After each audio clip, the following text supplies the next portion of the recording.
Hey, hey, hey, hey. I'm sorry, everybody. I am a little bit late today. I could not get StreamYard and Instagram to come together. I'm actually supposed to have headphones in, and I haven't even plugged my mic in. So I am a little bit like frazzled right now. So give me 1 second. Let me get my life together. I am going to get my headphones.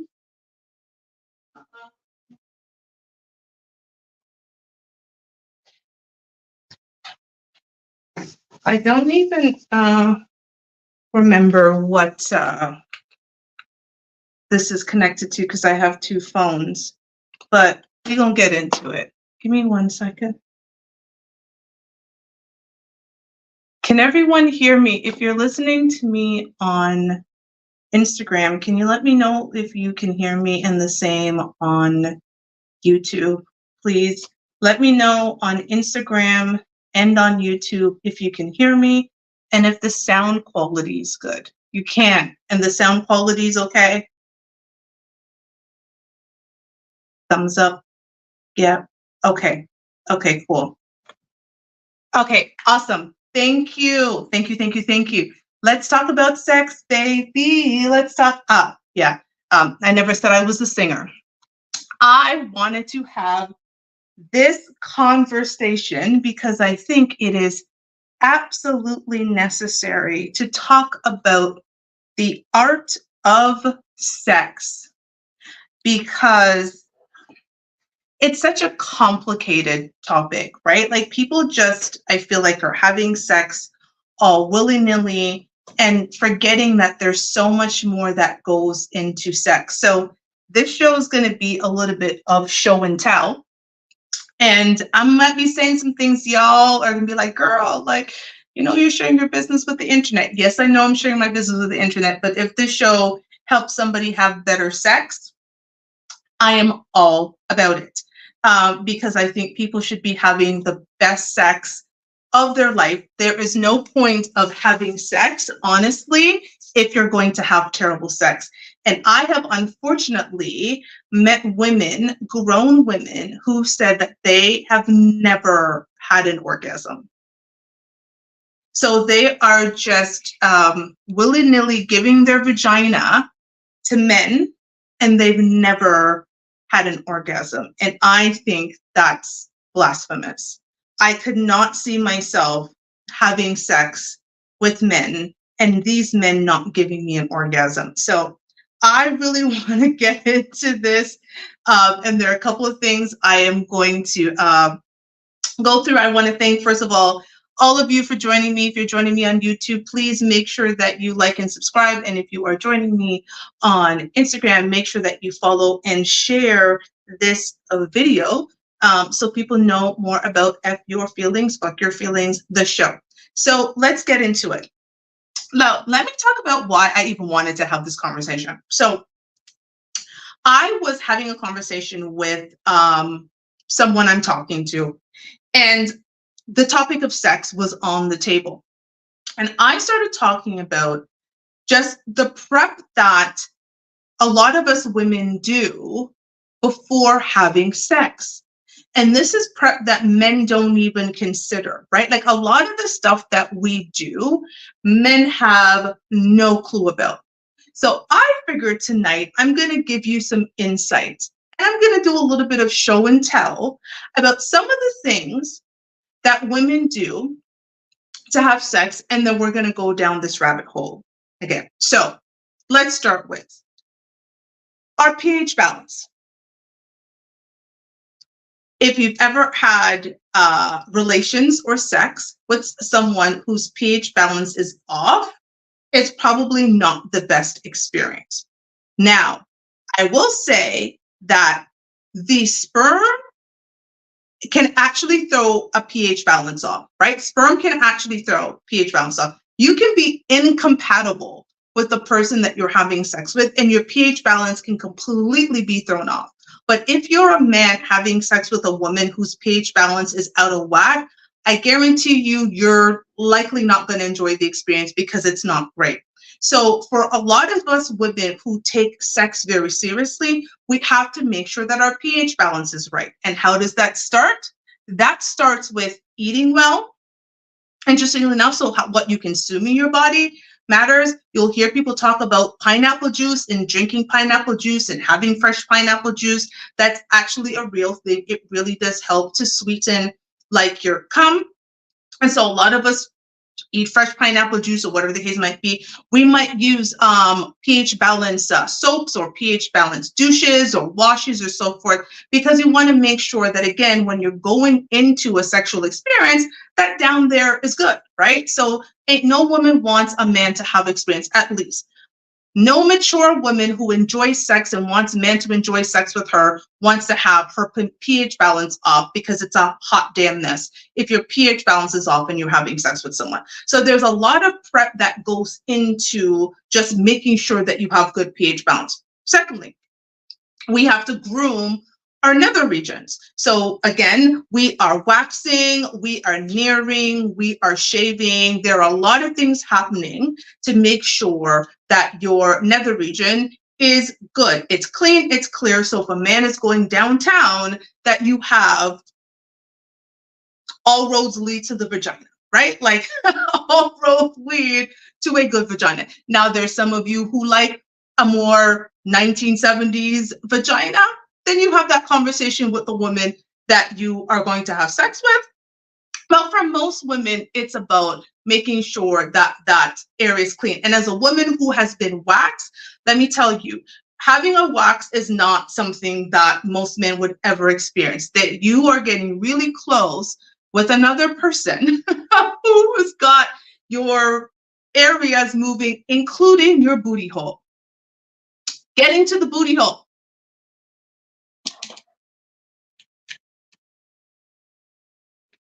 Does anyone know what this is? Anyone know what this contraption that I have in my hand is? If you know what this is, whether this is on YouTube or on Instagram, let me know if you know what that is. And I'm going to tell you what it is. This is an enema.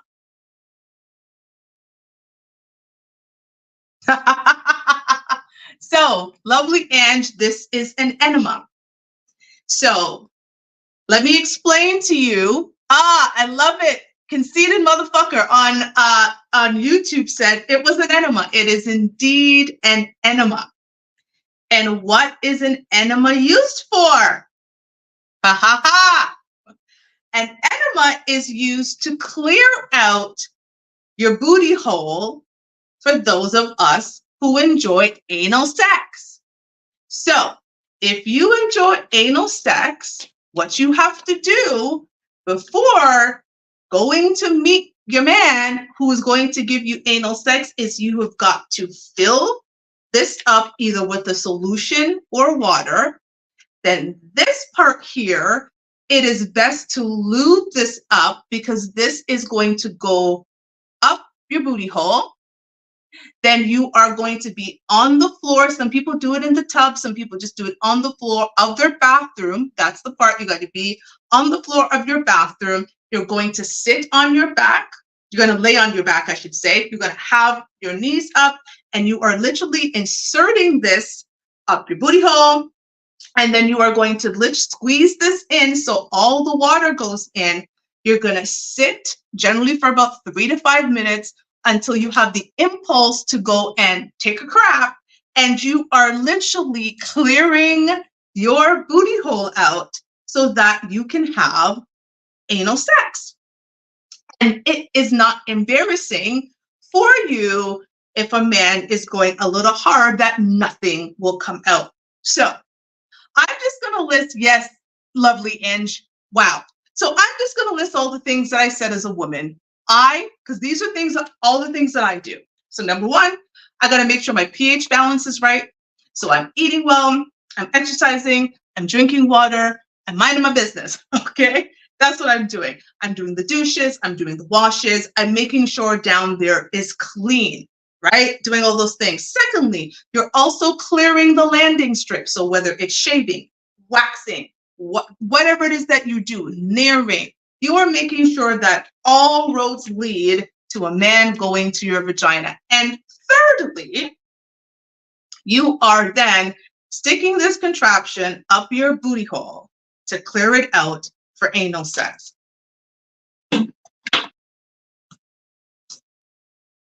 I'm pausing for dramatic effect.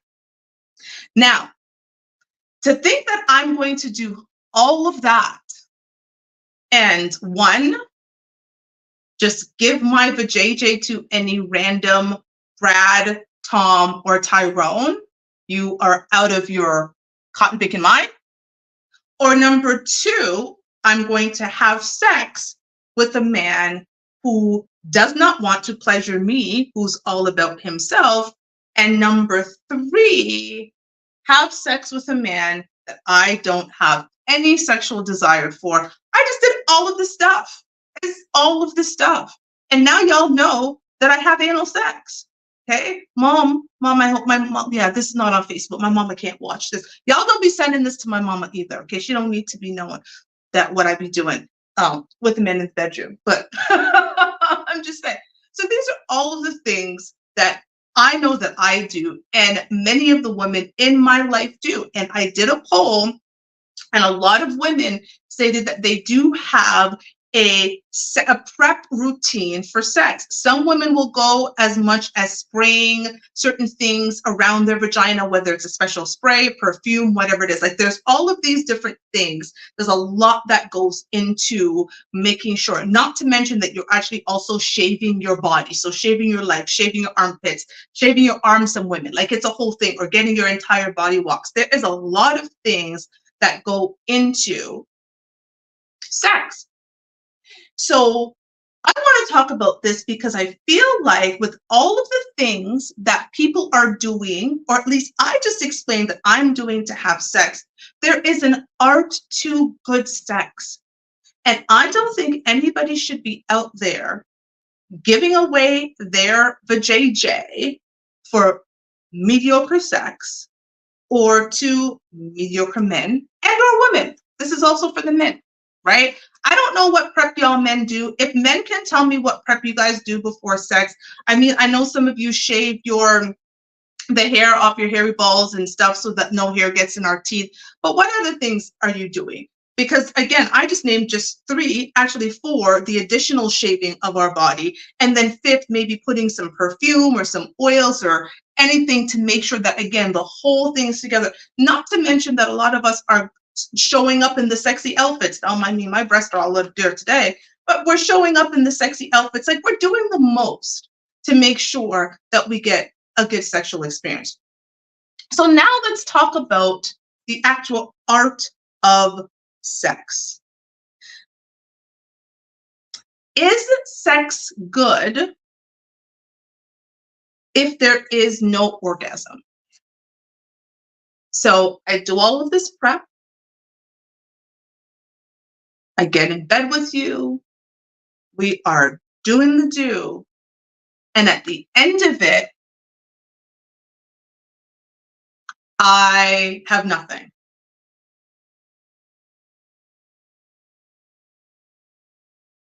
It seemed like it was going to be promising, but I don't have an orgasm.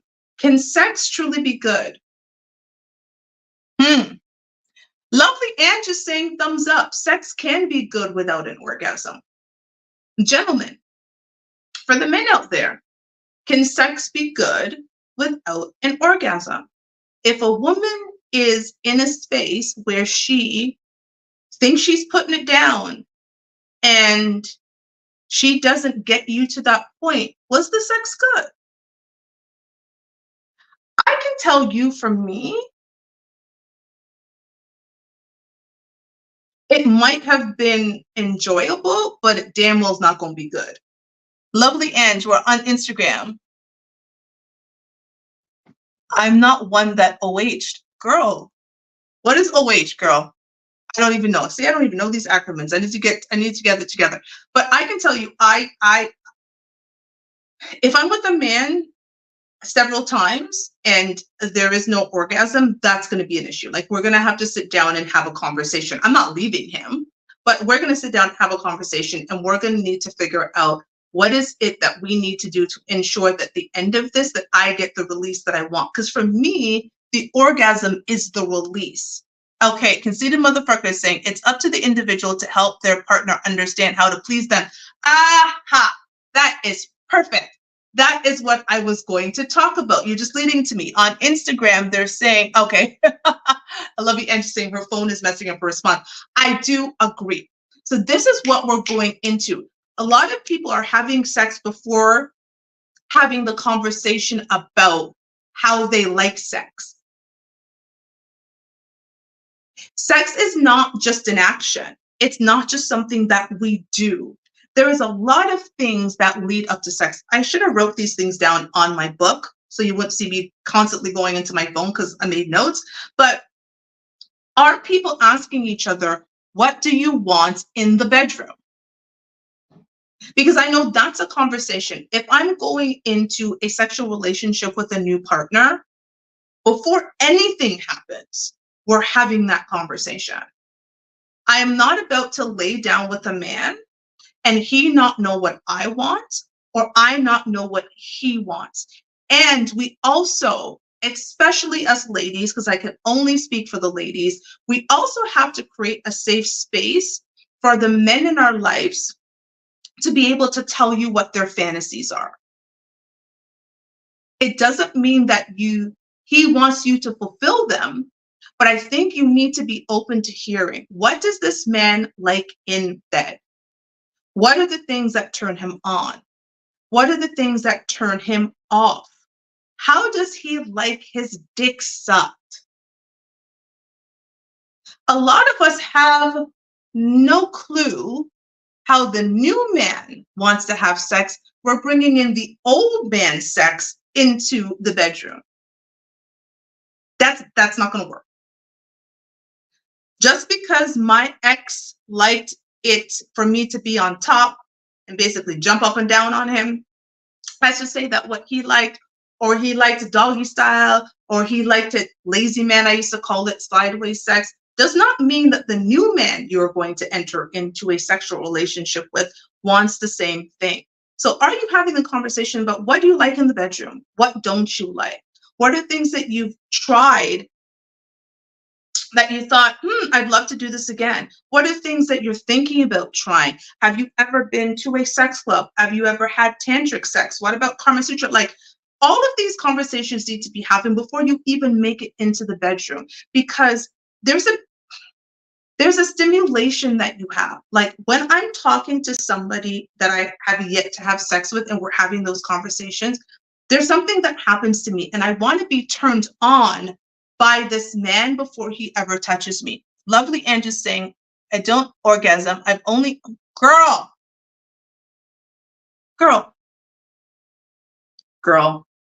So for those of you on YouTube, I'm also on Instagram. So the viewer on Instagram, Lovely Angie saying she does not orgasm. She's only had an orgasm twice in her life, but she gets off. But Ange, are you getting off by yourself?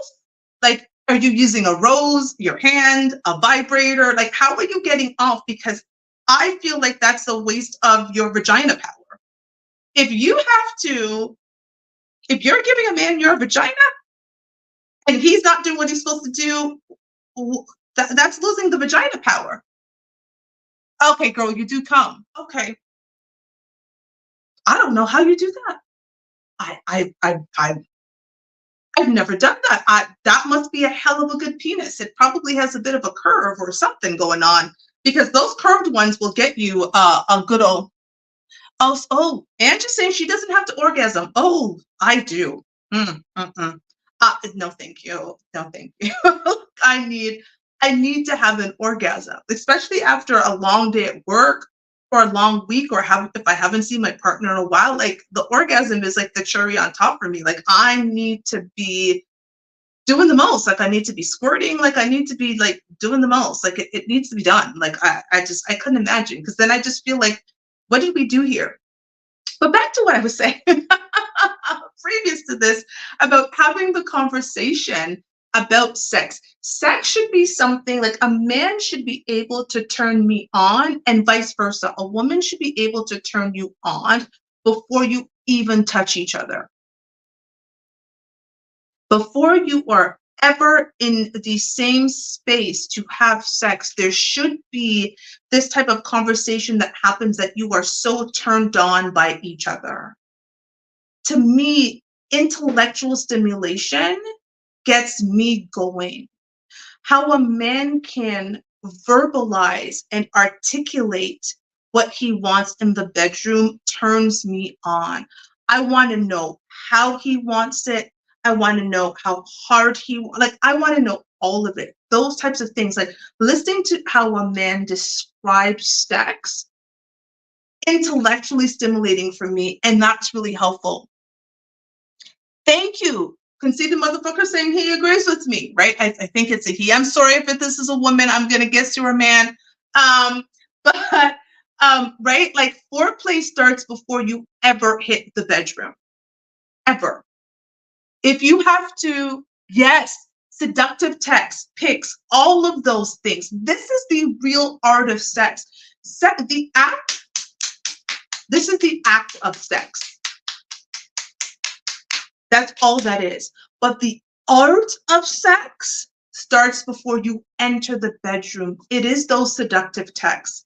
It is those pictures in the middle of the day. It is those phone calls. It is having sexy time with your man over FaceTime or WhatsApp or whatever you use to call each other. It is showing that nipple or showing, him getting off and stroking. Like, all of that is the art of sex, because if you're not able to have that type of connection before you ever make it to the bedroom, like, I feel like sex isn't going to be as good as you want it to be.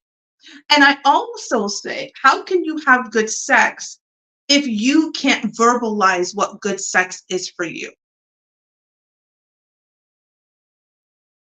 So it is not my partner's job to make sure that I come. So it comes back, actually, and Jean, to what I am talking about the fact that you're not having an orgasm. I can't blame your partners for that. It is actually up to me to ensure that I am coming. And how do I make sure that I am coming? Is I'm able to describe to my partner what good sex is for me. Ooh, said a man that turns me on is one that has sense. That was funny. So the one man that turns me on is one that has sense. It's true. I love the sound of a man's voice. I love an educated man. I love a man who can articulate himself. Like, truly articulate himself. Tell me what he wants. Tells me how he likes it. The frequent, like, I want to know it all. That is sexy to me. And so by the time we get to the bedroom, we have discussed so much of it. Like, it's going to be amazing. So now he knows about what it is that he can do to please me, and I know what it is that I can do to please him. And also, we also have to be able to be open and say the things that we don't like. Like, there's certain things that I don't enjoy. I am open to it, but I don't enjoy. So for instance, I do not like men on my nipples. Especially ones who want to do it like they're in high school. Like, it's the first time they've ever seen a nipple, and they're chomping on it. Like, you are not a baby who's learning how to suckle for the first time. Do not do that. Like, don't do that. Don't do that. Okay, please do not do that. For the love of God. Okay? Make it like it's something that you want and desire. Do not chomp down like you have no teeth in your mouth on my breast. Like, it hurts. It's not cute. It's not sexy. Don't do that. But I am open to enjoying it with a new man just in case he does it differently. But if he doesn't, I'm be like, no, I don't like that. I also don't like fingering. I feel like it's high school. Like, I think it's very high school. But again, it's because a lot of men are like doing this. Like they're doing this thing. Like, what is this? What is this? This is like, it's just like you're laying there and you're like, oh my God, can we make it stop? And I am the woman who's going to articulate, don't do that. Like, please make it stop. Like, I don't want you to, I do not want you to do that. There is a way. Exactly. A lot of women don't like it. A lot of women, but are we articulating that? Are we verbalizing, like, we don't like this? Like, I don't like this. Now, there is a way to do it where it is sensual and it's slowly doing it and almost like taking your fingers in and kind of curving it up and then bringing it out. Like, there is a way to do it where, and again, a man who is taking time with his woman's body, that's another thing. I want someone who's going to take time with my bodies. And ladies, you should be demanding that a man takes time with you. And that's why the true art of sex, foreplay has to be a part of it. Foreplay has to be a part of the art of sex. Without foreplay, what are we doing? I agree. The man should be able to pick up on what she likes and dislikes, but I'm also going to say men are not mind readers. Women are not mind readers. I will never pretend to be a mind reader, right? Like, think about it. There are all kinds of different ways to suck dick, right? There are different ways. Some men want it with one hand, some men want it with two hands, and you're doing this. Some men want it with no hands. Some men want it soft. Some men want you to do it with your tongue going up and down. Some men want to do it where they're effing your mouth. Like, there's all these different ways of sucking peen. How am I going to know how you want yours done if you don't verbalize or articulate that to me? I can assume that maybe you like it like the last man I was with, but I don't want to do that because I'm not having sex with the last man I was with. I'm having sex with you. Yeah, you got to shut that down. So Lovely Ange on Instagram is saying she just shuts certain things down because they don't like it. Now, it's funny, you can experience something that you think you don't like with someone new, and all of a sudden you do like it. And that's the funny part. Interesting. I like this. So Conceited Motherfucker is saying you don't have to be a mind reader. Only selfish people don't realize what's not working. I love that. And so that brings me to another point. You should be having sex with someone, again, especially us ladies, because we are the receivers, right? We are the one that they are inserting something into. So this thought that we are just going around and giving our bodies to men who just do not care about us is crazy to me. Like, because you need to be with someone who cares enough to see those little things that you do when you're having sex. So the biting of the lip, the arching of the back, the clenching of the vagina muscle, just little things, little subtle things that you do when you like something, right? A lot of women may bite their lip when something's really good, or there's a certain look on your face, or again, you clench the vagina muscles, right? I'm doing Kegels right now as I'm talking about this. Like, there are just certain things that you do that should be an indicator to the person that you're having sex with that either they're really enjoying this or let me stop. Which leads, God, Conceited Motherfucker, you are on it tonight. Thank you for joining. Which brings me to another point Conceited Motherfucker is saying, intimacy versus sex. I pause for dramatic effect. There's a difference with being intimate with someone and having sex with them.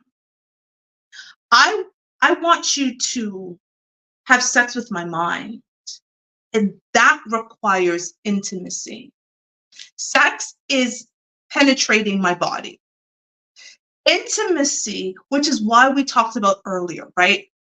The sexy pictures, the sexy texts, the having the conversation about what you like and dislike in the bedroom. And having a safe space to do that. I cannot say that enough. Having a safe space to be able to articulate what somebody wants. Because ladies, I said this in another show, you can't expect monogamy from a man, but shut down his fantasies.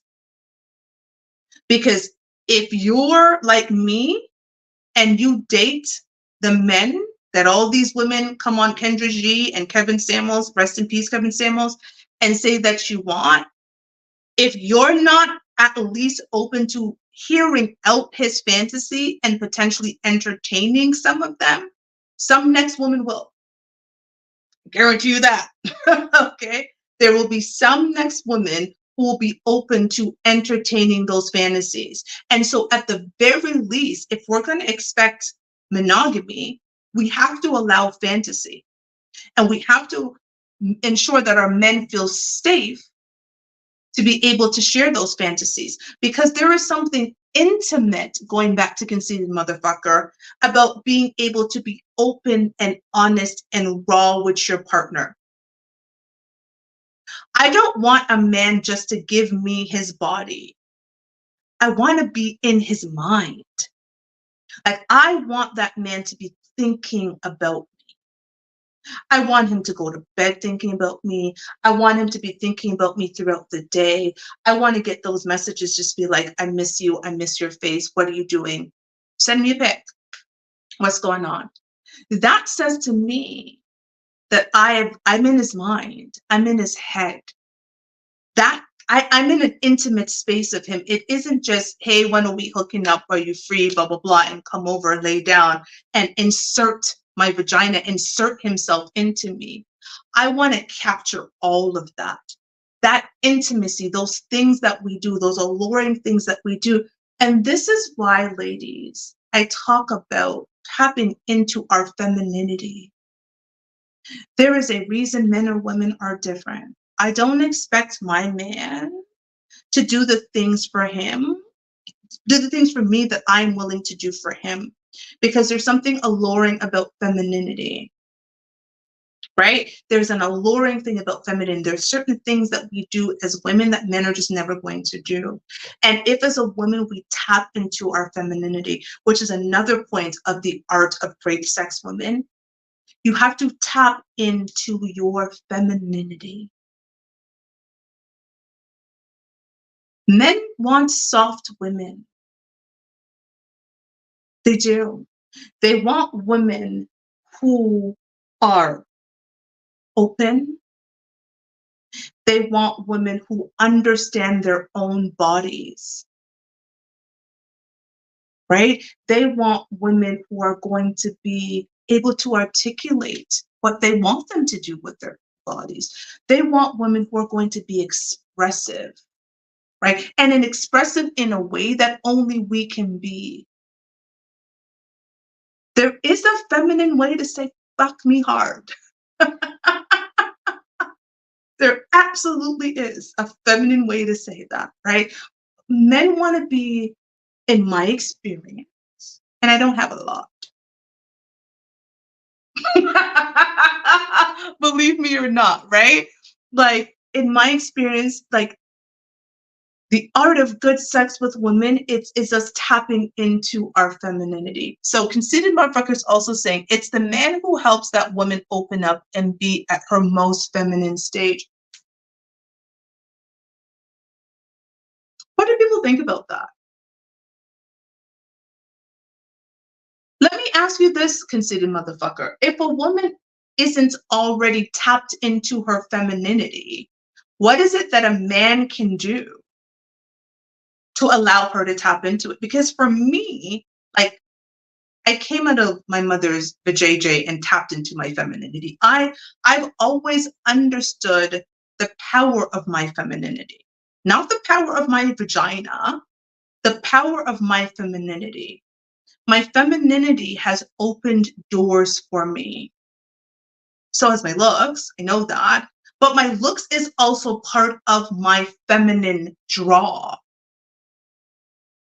The red lips that I have on right now, the way my hair is curled, the way my skin is oiled, the way I do certain things, that's all drawing into my femininity. So if I don't already possess feminine traits, or I haven't already tapped into my feminine qualities, I'm not sure what a man would be able to do to draw femininity out of me. And I'd be curious, for ladies who feel like they're more in their masculine, what would a man need to do to allow you to tap into your femininity? And men, have you ever been in a space where you met a woman who just seemed to have a lot of masculine energy, but with you, you felt that she was completely feminine? So Conceited Motherfucker is answering my question. They say many women these days have walls around their femininity. Maybe past situation has created these walls. And this is where I am going to have a fuck your feelings moment. Come healed. Come heal.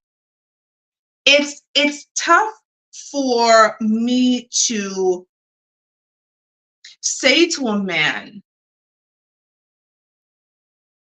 I want you in my life, but you know what? I'm going to create barriers for you and walls taller for you to jump over because of all of the hurt that the men before you caused me. So you are going to have to deal with the hurt from my child's father. You're going to have to deal with the hurt from my ex-husband. You're going to have to deal with the hurt from the high school boyfriend.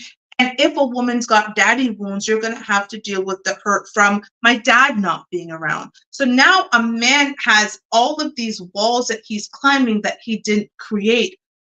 How many men are truly willing to do that? Like, how much value are you putting on that woman? Because I would assume you'd have to be putting a lot of value on that woman to even want to do that.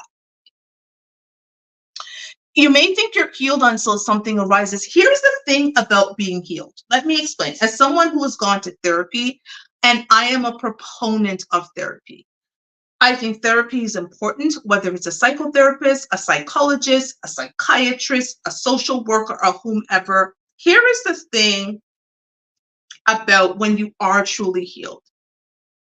You know and recognize your triggers. They're your triggers, right? So you are in a space, like I'm in a space where I know what's not going to work for me. And I remove myself from situations where I'm like, this could potentially be a trigger for me. And so when I think through the thing in my head, I'm like, this is not going to work. Now, as Jamaicans say, I'm Jamaican if you don't know, Jamaicans have a saying that says teeth and tongue will meet. And that basically simply means you're going to get into arguments with your significant other or the people in your life. But even within an argument, when you are healed, you know just how far you're willing to take something before you step back and go, you know what, I'm going too far. So my ex and I used to talk about, like, the number one rule in my former relationship was no disrespect. We did not define what disrespect looked like, but like we both knew it if it were to ever happen. And you know that if the line of disrespect is right here and you are right up against it, you'll know that it's about to be a disrespectful moment. And a healed person isn't going to step over that line and say, my bad, shit, I didn't know that this was going to trigger me, because they recognize their own triggers. And so that's why I have a difficulty with any person who expects me to walk them through their own healing or recognize their triggers without them letting me know what those triggers are. And because that's the thing, I will be able to say to someone, here are some things that are going to trigger me.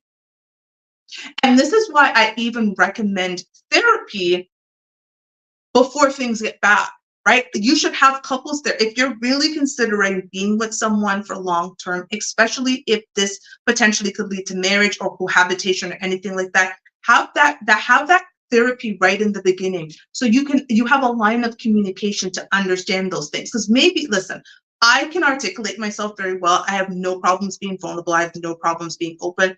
I recognize that not everyone is able to do that. And so a third party can help you do that. And that's my thing. Like,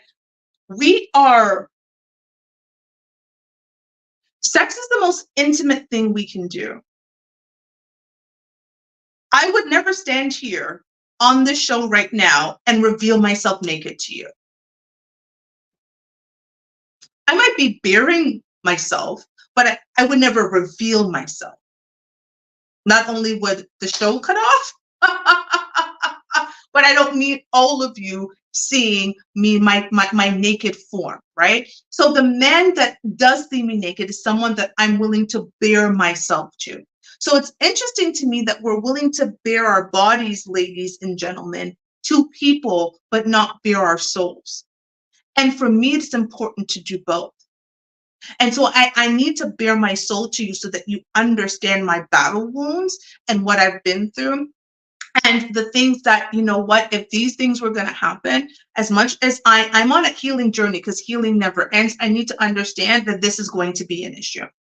So yeah, I love the fact that there are men who are willing to stand up and help a woman as she goes through the healing journey. But if a woman hasn't already started the healing journey, I just don't think a man is going to bring out that femininity in a woman that doesn't already exist. But another thing that I wanted to talk about, and it's getting into it, is sexual attraction. There's a benefit to sexual attraction. I can tell you that there isn't any amount of money that a man that I'm not sexually attracted to is going to spend on me that's ever going to make me enjoy sex with him. Because sexual attraction is important to me. And a lot of some of my sexual attraction comes from being not only physically attracted to a man, but intellectually attracted to him. I want someone that I can engage in banter with, that we can go back and forth and constantly engage with. We can talk about everything under the sun. And for some, honestly, for me, the sound of a man's voice can do it for me. Like, there is someone in my life that the sound of his voice, like, oh my God. Every time he speaks, I'm like, oh my God, like, say that again. So there's sexual attraction is really important. And I think you have better sex when you are sexually attracted to someone. And I don't understand having sex with someone you're not sexually attracted to. So I just wanted to bring up that point because, again, I know that we're going around and this is like the 1970s, right? Like, it's the free age of sex and sex is everywhere and we can just have sex with anyone and it's all good and sex is available because the internet is there and I can swipe on Tinder when I get off the show and within an hour I can be at a man's house and a man can be at mine and I know nothing about him other than I swiped on his picture. Like, is this how we really want to live our lives? Because that sounds horrible. So again, I'm just racking up mileage for what? To have my vagina pounded? I have Amazon Prime. Like, I can order something off of Amazon Prime and it can be here tomorrow morning and I can ram up my own pum pum using the product I bought on Amazon Prime. So I personally have no interest in having any kind of sexual relations with a man who does not care about pleasing me, who does not care about my wants, my needs, my desires, my fantasy, who doesn't want to take his time with my body. Oh, Jesus. Please, for the love of God, I think as women, we need to really be paying attention to the man who takes time with our body. Because again, sex is not the penetration for me. Sex is everything that leads up to the penetration. It's the touch, it's the kiss, it's the massage, it's the sexy text messages, it's all of that. Like, that's the art of good sex. God, I miss it. For those of you who do not know, I broke up with my fiance in June. We stopped living together in March. We were in a long distance relationship for the last 3.5 months. He was in the US in Houston. I am here in Toronto, Canada, and I have not had relations since March of last year. And Hallelujah. I am holding out. Let me tell you, sometimes it's tough for you, girl. And so as I talk about this, it does remind me why I'm holding out. It reminds me that, listen, you're holding out because at the end of the day, you understand that for you, sex is more than penetration. Because I can go through, I got 3 phones. I got 2 I'm recording on and 1 here. I can go through any of these phones right now and find someone, but that ain't it. So now, here is the thing. Here is a question for everybody. To porn or not to porn? Oh, I think somebody wants to join me. Hold on. Let me see. Oh, Twins is here. I'm going to. Twins, are you going to go live with me or are you just going to? Like, why do you always do that? Twins be accidentally, Benjamin, Twins be accidentally saying he's going to go live with me. But hey, Twins, but here's the question, to porn or not to porn? How do people feel about their partner watching porn? Do you think porn sets up unrealistic expectations for sex, or can porn be a healthy part of your sex life? What say ye? Conceited motherfucker, what say ye? Twin Zinc, what say ye? Is it something that can potentially ruin sex for couples, or is it something that can enhance sex for couples? I will tell you with myself, I'm all about porn. I think porn, when 2 mature adults watch porn in a relationship, it can be an enhancement to your sex life because I'm the person, when I watch porn, I'm literally watching it with my partner and I'm breaking it down. Like, we're talking about what move we like, what just seems completely unrealistic. It's not going to happen, right? Sometimes we make fun of the acting. It's horrible. All of these things happen, but we take porn and I analyze it and then I find what works for me. So Conceited Marvin Frucker says, no big deal unless someone starts having unrealistic expectations. See, there we go, right? It's like, you can't have unrealistic expectations about what it's supposed to be like, but you can use it as a tool to enhance your sex life. And I think it's the mindset that you go into porn. But what about this, conceited motherfucker? What about if you are in a space where you feel that your partner is overindulging in porn? Is that possible? Is it possible to have a partner who maybe overindulges in porn and maybe they're overindulging and not communicating to you? Because I think, again, going back to my original thing, like, to me, the real art of sex is the communication about sex. It's about the fact that you're able to verbalize and articulate your needs, wants, and desires and your fantasies about sex. And some of those fantasies for people come out of porn.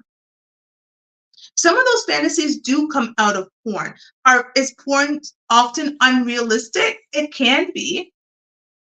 It can be very unrealistic in terms of what it is. Like, people don't even understand what, some of these scenes that you watch, what people need to do in order to do those scenes. It's a lot. But I think porn can open up discussions about ways to enhance the sex that you're having, new moves that you might see during sex. So I'm very big on couples watching porn together.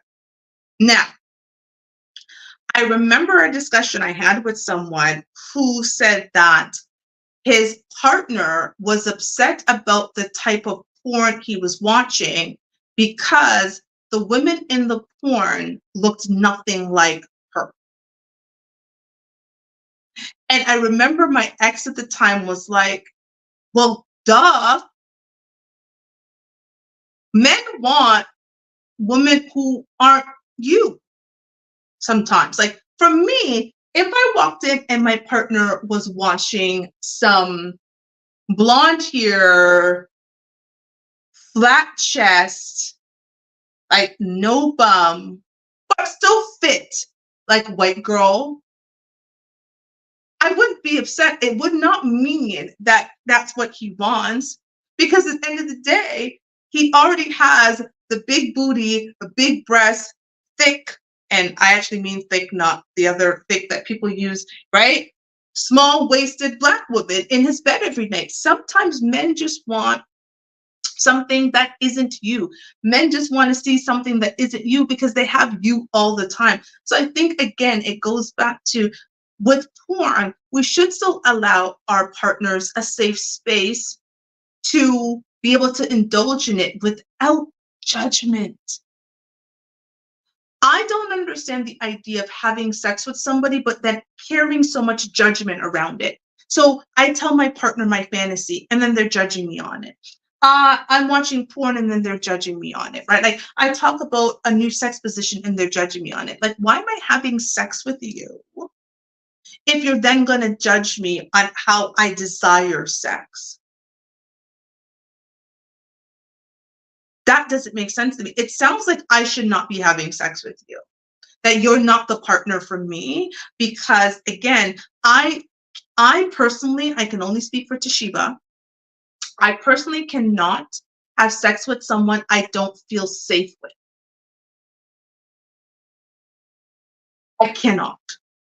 If I do not feel safe with you, I cannot have sex with you.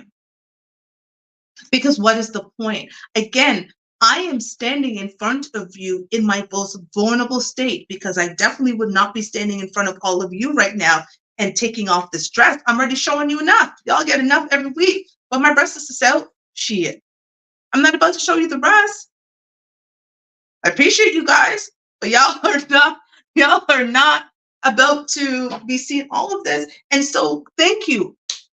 Thank you so much, Toronto Mermaid, right? Like, I want to make sure that I feel safe with someone, and feel not just safe to give my body to them, but to give them my mind, to give them my soul, to give them my being. And so just having sex for the purpose of, because I needed an itch scratch, I'm going to repeat. I have Amazon Prime.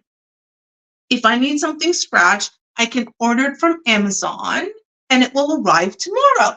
Toronto Mermaid says, I need to feel safe and secure for my body to respond to you. Amen. Hallelujah. I cannot get moist. My clitoris can't do the thing and jump. I'm definitely not squirting. I'm not doing any of that if I don't feel safe with you. And because you would have had to have done things to make me feel safe, to make me feel desired, to make me feel wanted, to make me feel important, to make me feel special. Like, all of these things are what goes into me wanting to give myself to you. I have to feel safe with you. I have to feel desired. I have to feel wanted. Like, I have to feel, and listen, I'm not saying that you're only having sex with me. Listen, during this, like, people are dating. And so during the dating phase, although I don't necessarily recommend it, that women, we just be willy-nilly just giving our vagina to men who haven't shown us that they want to be exclusive with us, we're going to do it, right? End of the day, we're going to do it. But are you doing with men, or a man who is making you feel safe? And you can be making me feel safe, and for all I know, 5 other women safe. That the 5 other women are not my business, right? Until we're in an exclusive relationship, those 5 other women are not my business. But how you make me feel, that's definitely my business. And so, like, we really need to think about it. Like, the art of sex, great sex, is to allow vulnerability in a safe way. Ooh, bars. I really think I'm out here rapping like I'm Remy Ma. Right? Thanks, girl. Right? Like, that is important. The art of true sex is to allow vulnerability in a safe space. Too many of us are having sex with people we don't feel safe with.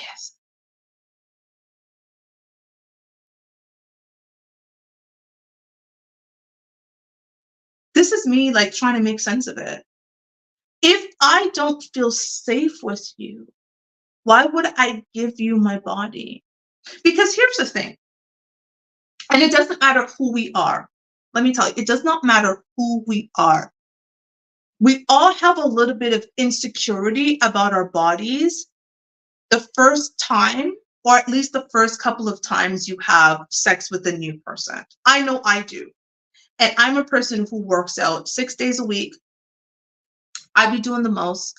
I am the woman who's drinking ginger and apple cider vinegar and lemon and water in the morning. I am the woman who is having damn smoothies for breakfast now. I'm going to Tulum, by the way, guys. So you're going to be seeing a lot of me next month when I go to Tulum with my daughter. We're taking a mother-daughter trip. So I'm going to Tulum over President's Day weekend, which is Family Day weekend. So I'm also doing the most because I'm going to be in a bikini for 4 damn days. And so I got to do the most. But for me, it's like I have a little bit of insecurity the first time I have sex. Thank you. Right? I have a bit of insecurity. The first time a man sees me naked, it's I won't lie. There's a fear that I have. And I mean, I think a lot of you have seen pictures of me. You've seen me stand it up, right? Like I don't have any body issues, right? Like, you mean you're seeing me right now? You can clearly see I don't have body issues, right? Like I have been genetically blessed, but it doesn't stop me from feeling insecure every time I'm with a new partner because I'm just like, damn, like with me, like with my ex, I was with my ex-fiance for 2 years. I'm very specific, 2 years, 8 months, and 2 days. Okay. And for 2 years, 1 month and 11 days of that, we lived together. So this man saw me in every position possible, right? And so there was a safety there and there was a security there that I had built up when this man, when I had sex with him, he had seen me naked. He had seen my body fluctuate, throughout my period and all the different things. I know, men, yeah. But, the hormonal changes that my body too. And so there was a safety there. And so there's almost like for me, a fear. I swear to you guys, like it's been 10 months since I've had relations. There is a fear for me right now at the thought of, oh my God, is the next man I have sex with, is he going to like my body? Because I want him to. I want to stand in front of a man naked and him be like, oh my God. Like, he may not say it out loud, but I want that man to be thinking, oh my God, because let's be clear. Ladies, we do not have sex with men we do not want to keep us. The next man I have sex with is because I want him to keep me. It's not because I want an itch scratch. It's not because I got sick and tired of waiting it out, because again, Amazon Prime, right? I will be fine. I can have something and I'm good to go. I want to have sex with someone who finds me attractive and wants to keep me. Hold on, I'm going to see someone is trying to join the live. Oh, okay, let me see. Are you trying to join? Are you actually trying to join or are you not? So for those of you on YouTube, I'm hoping that you'll be able to hear once this person comes live what they're saying. But like, I'm very serious. There's a bit of insecurity. So for me, safety is so important. I cannot be in a situation and give myself to someone who I don't feel safe with, because now I'm bearing myself to you. And this is why, like I said, all of the things leading up to the moment of me standing in front of you, bearing my body, is so important for me. To me, like, meeting a guy, yes, the one night stands, I revealed I've had a one night stand. I was in my 20s, I had a one night stand. I mean, it was good, but it isn't, that was fucking. Let's just call it what it is. We weren't making love, we were not having sex, we were fucking, right? Like, that's what it was. Let's just call it what it is. Okay, do you want to join? Okay, I'm gonna try it again, right? So that was fucking, but true sex is more than that. It's a lot more than that. So what we really have to really contemplate, if we say that we want something in sex, like, are you doing everything to ensure that you have it? I'm still waiting to see if the person comes on Instagram, but no, I think, like, again, yeah, for me, like, I won't lie to you, I am nervous about the first time. So Interesting. So funny enough, so Toronto Mermaid just made a point that my daddy also told me. So she was saying that her grandmother told her to find someone that loves her more than she loves them. And let me just finish the rest. And she said, at this point in my life, I think she's right. My daddy gave me the same advice. My daddy used to always say, baby girl, find you a man that loves you more than you love him. And as much as I think it's right for other women, I can tell you that it's not right for me. And I'm going to tell you why. Because I'm quicker to leave you if you love me more. And women leave quicker than men. We leave for major reasons and we leave for very petty reasons. If he loves me more, and I've experienced this, I've actually been in relationships with men who definitely loved me a lot more.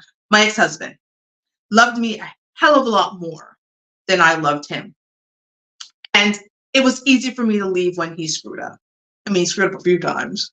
But I was just like, yeah, I'm not incentivized to stay because I don't really love you that much. Just as an out, right? So for me, it's either an equal level of love or I love you a little bit more because then I know me, like I'm quick to chuck a deuce, so then I will be incentivized to stay. You need a mental and emotional connection for you to truly be able to make love and not just have sex. Amen and hallelujah. Like, amen and hallelujah. Like, I absolutely do not want someone just to be effing me because it just feels like I'm there, like I'm doing that. Right? And it's just like going to Pound Town. Isn't that the Sexy Red song? Horrible song, by the way. Do not let your children listen to that song. I read the lyrics. It is horrible. But like that's how I feel. I don't want to just be laying there and some men like doing this and I'm just like freaking jumping. Like, no, like it's not gonna happen. Like that ain't it. Like I'm not, because again, I'm bearing myself to you and I'm already like, I want to be focused on the act and not have all of the people are laughing at me. It's true, ain't nobody trying to do all of that, right? Right. But I want to be focused. I want to be focused on the act and not have all of these other thoughts in my mind going on. Does he like what I'm doing? Is this the right way? Am I good? Like, does he like my body? Is my gut hanging over? Ooh, I wonder. Like, I want to be so focused on what we're doing. Like, I want to be so connected to the person that I next have sex with. And again, I'm going to speak for me, but I think it applies to 98.9% of women. Again, ladies, we do not have sex with men we do not want to keep us. We just don't. However, I will say what I said recently on my Instagram story. Ladies, if you are using sex to compete with other women in the life of the man that you want, you've already lost. I will never use sex as a way to try to compete with other women, because if I can't capture you in any other way, I've lost. So sex should not be some bargaining tool. Like, yeah, I'm gonna give him sex, and he's gonna get rid of all those other women. Again, I want someone who I've already captured them in every other way before we have sex. And if my dead daddy and the universe, Jesus is up there listening, please, Lord, let that be what I get, because it's been a while. Amen.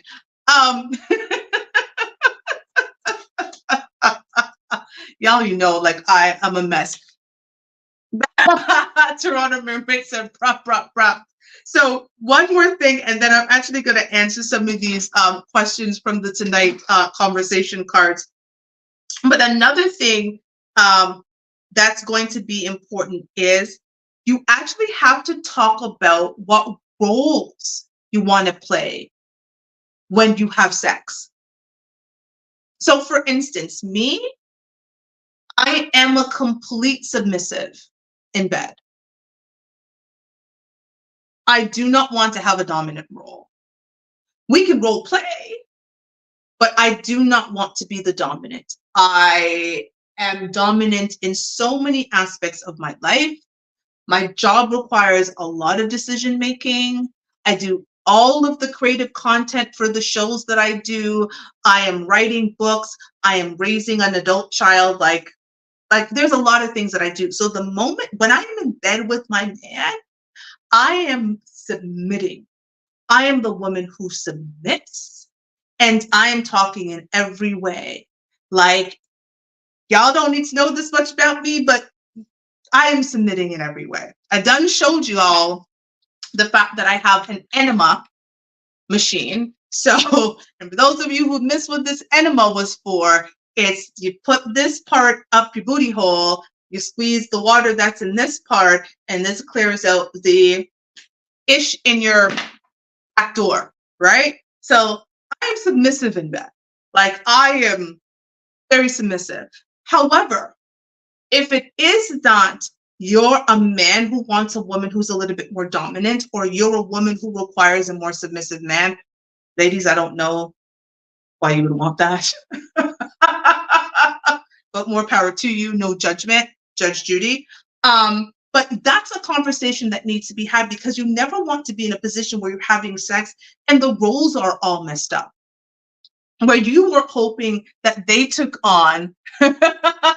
Girl, I bought this on Amazon. Yes, for those of you who want to know where I got this was on Amazon. And what you also get is you get these other two. So when you buy this contraption from Amazon, for those of you in Canada, it cost me about $18 or $20. It was less than $20. So somewhere between $15 and $20. This contraption here comes with these two other extra things that you put up the booty hole. The only thing that you have to buy extra is the lube that you need to use, because when you are giving yourself an enema, I do not recommend trying to put this up your booty hole without lube.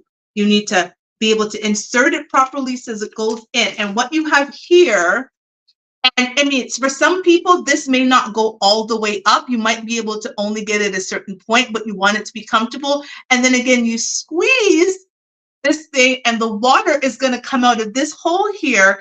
And ladies, this is what you use to prepare for anal sex. That was TMI, but I don't care. It's my show. I can do what I want. Add me. This is a good topic. Okay. I'm going to try again. You got one more term, because listen, I have food waiting. I got food waiting, Eric. I got food waiting. I'm hungry and I still have to eat, and I still have work to do, because your girl works very hard. I still got to send emails to my boss that I need him to approve. But I digress. So yes, I think, and if you were not here for the beginning of the show, sex prep is important, right? And this is why I'm not just out here giving my vagina to any and every man, because I got to put this up my booty hole. Okay. I got to put this up my booty hole in order to be able to have the experience that I want. Do you think I'm just going to be doing all of this and just willy-nilly have just some random peen? Absolutely fucking not. You must be kidding me. It's like, it's not happening. Okay. Yes. Okay. I agree. You do have to. And this is why, Eric, I was saying earlier in the show, this is why communication is so important. A lot of people are going into sex because they're sexually attracted to each other, or they're physically attracted to each other. Let's be clear. I can be physically attracted to you and not sexually attracted to you. And I can be sexually attracted to you and only slightly physically attracted to you. I will never say, like, I've never had sex with a man that I was not at least slightly physically attracted to, but I've also met men that I was physically attracted to and not at all sexually attracted to. So that should not be the sole purpose of why you're going in and having sex with someone, right? Again, if someone is not intellectually stimulating my mind, I do not want him penetrating me at all. You can give your peen to someone else, because I don't want it. Eric's also say people be expecting people to know how to please them without knowledge of the person. Exactly. And Eric, I was saying that earlier, right? I cannot assume that how my ex wanted his dick sucked is how my new man wants his dick sucked. I cannot assume that, right? Because again, there are various ways to suck a good dick, okay? Even Superhead had to suck differently based on the man she was sucking the dick of. I can't bring my old tired routine from my ex. Maybe he liked this. Okay, some men don't want their balls touched. Some men want them licked and sucked. Like there's all of these different things. I hope y'all don't have kids around because Lord knows today's show's a lot. Right? Like there's all of these different ways to suck a good dick, just like there are all of these different ways to eat and lick a good vagina, right? Men, not all of you do this right. And as a bisexual woman, I will tell you, a lot of you are getting it wrong, okay? Because I have had sex with women who have had sex with men who will tell me that I'm the best head they've ever had because the men are just not getting it right. Why? Because they're not listening and they don't know and they don't have conversations. I know what I want, but even then I still ask the woman what she likes and what she wants. I'm just saying. So like communication is part of the art of sex. Being able to communicate, articulate, and this is why I'm saying I don't understand having sex with someone you can't speak to, having sex with someone you're not safe with. Hey, hi, Andre, right? I don't understand having sex with someone who does not make you feel safe. Because if you're unsafe, you're not able to communicate. You're not able to articulate and verbalize with someone that you're not safe with. So ladies, I'm gonna need us to do better because we're often blaming men for the fact that we're not pleased, but we're actually not even comfortable in the skin that we're in having sex with that man. I just admitted, because honestly, I just admitted to you all, I am feeling very insecure about this idea of having to have sex with someone new after my ex-fiance. He knew my body. I was with him for 2 years, 8 months, and how many days, Miss Seth? 2 days. 2 years, 8 months, and 2 days we were together. He got to know my body. So the thought of honestly standing in front of, and let me stand up for you. We can all see, look at this. Like, this is my body. This is what I look like. It's what I look like. Okay? I technically have nothing to worry about. I have nothing to worry about. On the surface, I work out 6 days a week. I eat well, and I am genetically blessed. I technically have nothing to worry about, but I am super concerned about the next man I have sex with, whether or not he's going to find me attractive.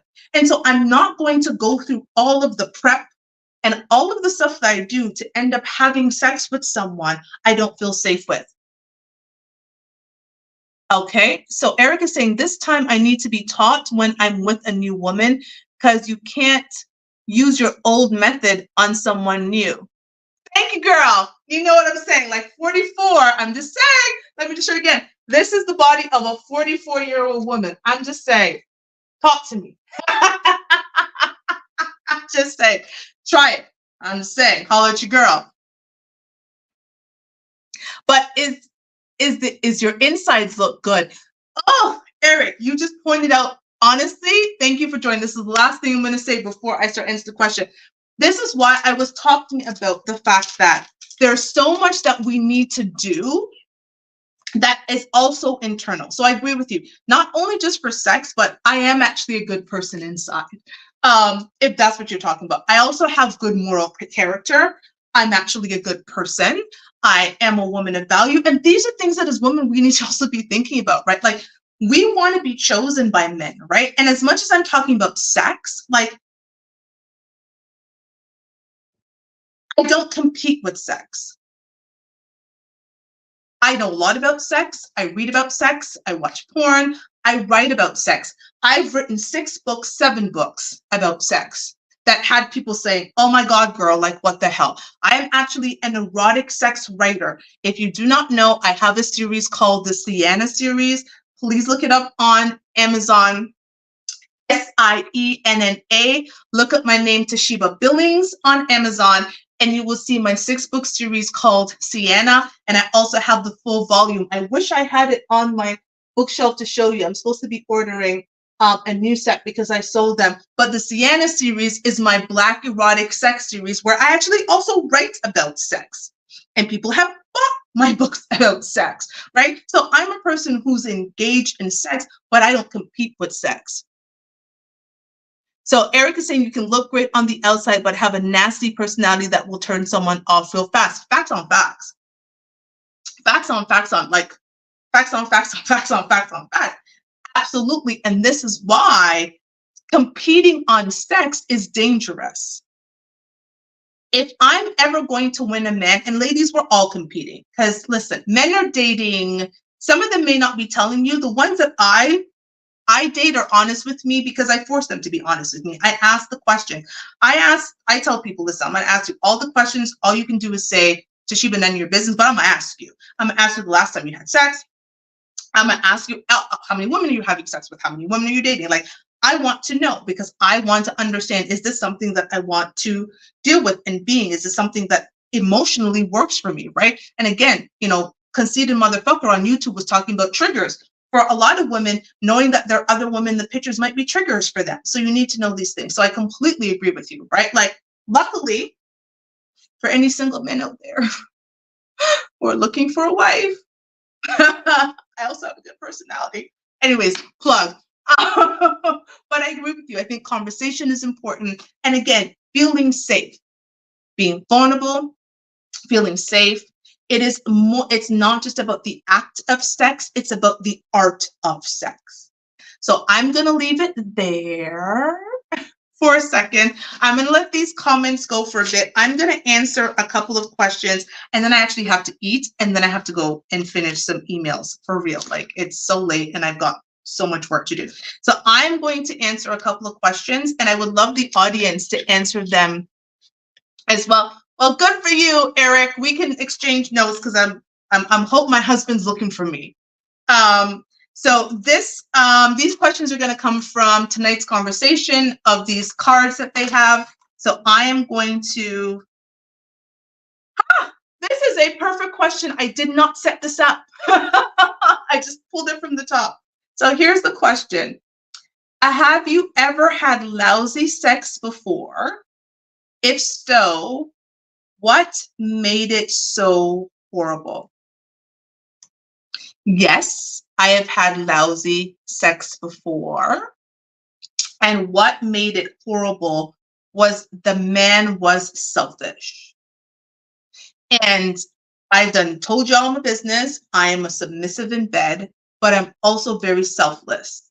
Like, I want to give, not to necessarily receive, but I want to know, like, I am pleasuring my partner. Like, I want to step away feeling like I gave him or her, because y'all know my business, I'm also bisexual, but I feel like I gave him or her everything I had to give them in that moment. Okay? And so for me, when I'm with a man that's selfish, that's lousy for me. Like, it's absolutely lousy. Oh, see, Eric is saying something similar, right? The woman was selfish and had a bad attitude. Like, that was it for me. Like, it was just all about him. And I was like, yeah, like, you don't care. Like, again, it's just this where I'm just like, oh my God, like, seriously. And at some point I'm like, stop, like, enough. Like, this is just not going to work because I need more from that. But this was also in my younger days, because let's be serious. I'm a 44-year-old woman who had to learn by trial and error what works and what didn't work for me. And trust me, I have learned what works and what doesn't work for me. And I will tell you, the next 44 years of my life, if I am blessed to live that long, I would never make the same mistakes I made in my 20s. So people, let's try not to be selfish in sex, because again, that is the act and not the art. And we want to be really good at the art of sex. So Eric is saying, teach me how to please and vice versa. I want to make sure that we get pleased and not just me. Amen. Amen. Amen. Eric, amen. Okay, this is a long ass question. Okay, I'm going to read this, but it is long as hell. A woman feels her significant other should take care of the domestic duties since she pays all the bills. He responds, no. Cooking and cleaning makes me feel less than a man. What advice would you give him? I've got nothing. Someone might wanna, someone might want to answer this, but I've got nothing because I am never going to be with a man that I pay all the bills. And I'm never going to be in a position where I feel like I'm emasculating a man. It's just never going to happen. I believe in gender roles. I was brought up in gender roles. So goodbye to that question. Second last question. I actually just asked this. So see, I'm just picking these by random, by the way. True or false, sex that doesn't produce an orgasm is trash. Defend your answer. False. You can have good sex without an orgasm. However, what is the point of sex if I'm not going to have an orgasm? So I don't think it has to be trash, but for me, what is the point? I don't see the purpose personally. Listen, I can, again, when you're starting to get to know each other's bodies, it does take a moment, right? There's a routine that you get into. No, a man's not going to know my body the first time, and he may not know my body by the 5th, 6th, 10th time. But does he want to get to know my body? Does he want to get to know the things that I do? The little, again, I have tells. I have certain tells when I'm having sex. I have tells when it's bad, and actually it tells when it's good. Is he willing to learn that? Because I don't believe, like, I'm not giving up a bad man for trash sex, by the way. Ladies, don't do that. I am not giving up a good man. And there are plenty of them out there. I've met some. Hallelujah. I have been blessed. Women, I do not have the problems that I'm hearing about the internet. I've met great men. I've dated them. I'm blessed, right? But I'm definitely not giving up a good man for bad sex, because I think good sex with me can be taught if he were already communicating, and I wouldn't be having sex with you if we were not communicating. So once we start having sex, we'll communicate more about it. So this is the last question. Sorry, I am missing some of these things.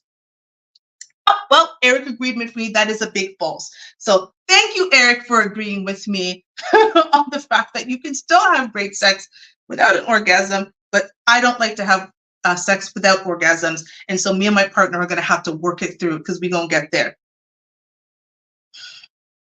I hate these questions. I hate these body count questions because, yeah, I hate these body count questions because there is no way that I am freaking, yeah. We're not talking about body count. I've never asked a man about how many women he slept with. What you did before me is none of my damn business. But, you know, that's because also, before I wrap up tonight, actually, I don't need this question.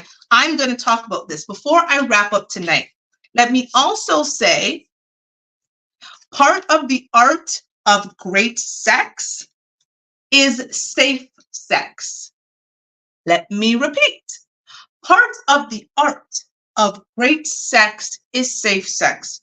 And safe sex can look differently to different people, but let me tell you about what safe sex looks like to me. I will not have sex with a new person unprotected without knowing their health status.